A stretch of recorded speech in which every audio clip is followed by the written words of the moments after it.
Okay, so I'm reading from Suits and Chancery by Henry Gibson. I'm in Maxims and Principles of Jurisdiction, section 39. And it says, "He who seeks equity must do equity. Under the operation of this maxim, courts of chancery are enabled to adjust the equities of the complainant to the equities of the defendant, and thus do complete justice between the parties.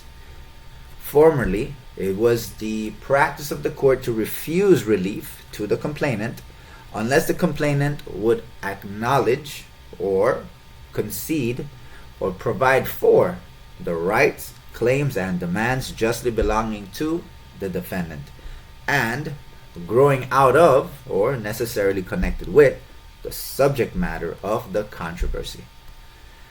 The ecclesiastical chancellors sought to enforce in their courts the divine injunction of doing unto others as we would have others do unto us, which is only another form of the maxim.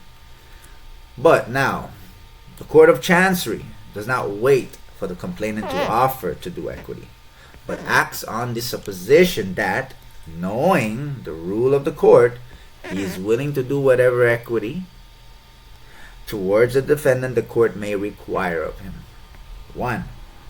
If a borrower of money, upon usury, seeks the aid of the chancery court to have cancelled the usurious contract, the court will require him to do equity by paying the lender what is legally due to him.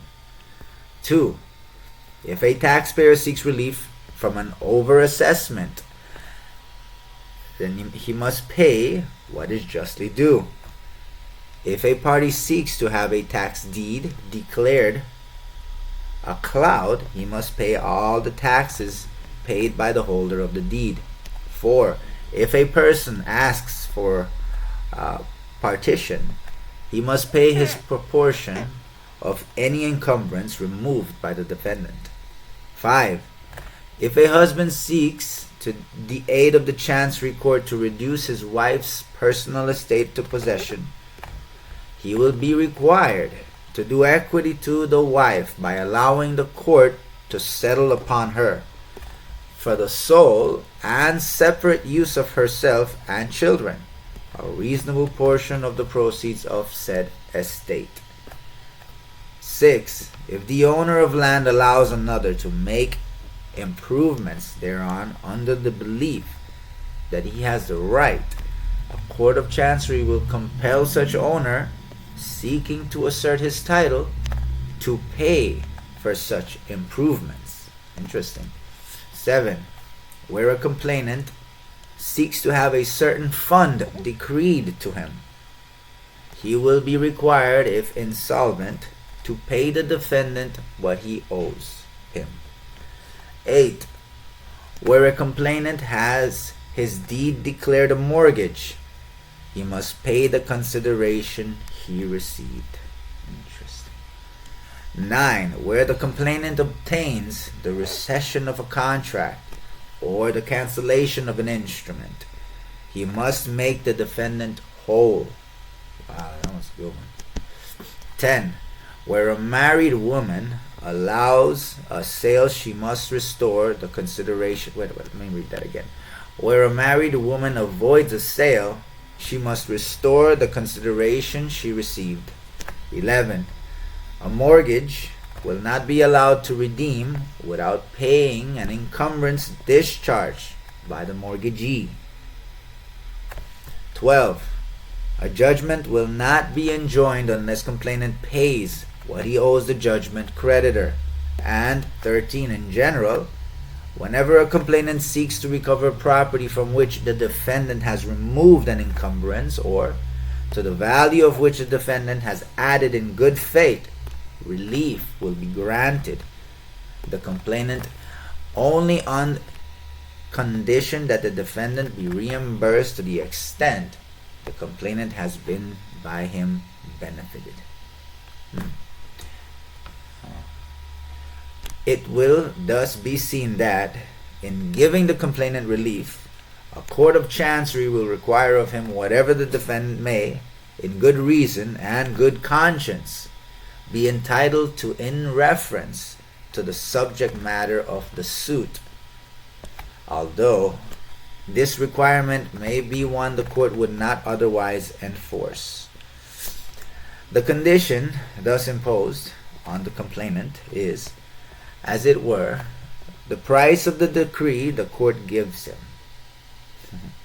It's like they speak in a different language right here. They use the English language in such a way. Let me read this one more time. Okay, I'm going to read this. It will thus be seen that in giving the complainant relief, a court of chancery will require of him whatever the defendant may in good reason and good conscience be entitled to in reference to the subject matter in suit, although this requirement may be one the court would not otherwise enforce. Okay, so the court will give a complainant relief, but will require him to do good to the defendant, basically. Okay, so the condition thus imposed on the complainant is, as it were, the price of the decree the court gives. Under this maxim, an equitable right may be secured to the defendant, interesting, which could not be obtained by him in any other manner, which he could not have secured by a suit brought for that purpose. The equity the complainant is required to do must, however, be connected with the subject matter of the suit, or grow out of the very controversy before the court, and conditions must not be arbitrarily imposed. The principle contained in this maxim enlarges the powers and jurisdictions of the court when equities arise in favor of the defendant out of the subject matter of the controversy, and hence this might be termed a jurisdictional maxim. It also enables the chancellor to determine the whole controversy in all its branches, and, if necessary, to make a sort of equitable compromise decree, giving to each party what, in good reason and good conscience, he ought to have, and requiring of each what, in good reason and good conscience, he ought to do, thus fulfilling that other maxim, boni judicis est litis dirimere. Wow. Okay, so it is the duty of a good judge to so thoroughly decide a suit that another suit will not arise out of it. Yeah, that's true. Hey, that's good. A judge should do a thorough job. Thorough job. Yeah, I like that. It is the duty of a good judge to so thoroughly decide a suit that another suit will not arise from it. Very nice. Okay. Well, this is all for now. Again, this is Suits in Chancery. Let me see if I can show it to you. See here. There you go. Suits in Chancery. Setting forth the principles, pleadings, practices, proofs, and processes of the jurisprudence of equity, and giving numerous illustrative forms of pleadings, writs, orders, reports, decrees, and other proceedings in suits in chancery from their beginning to their end.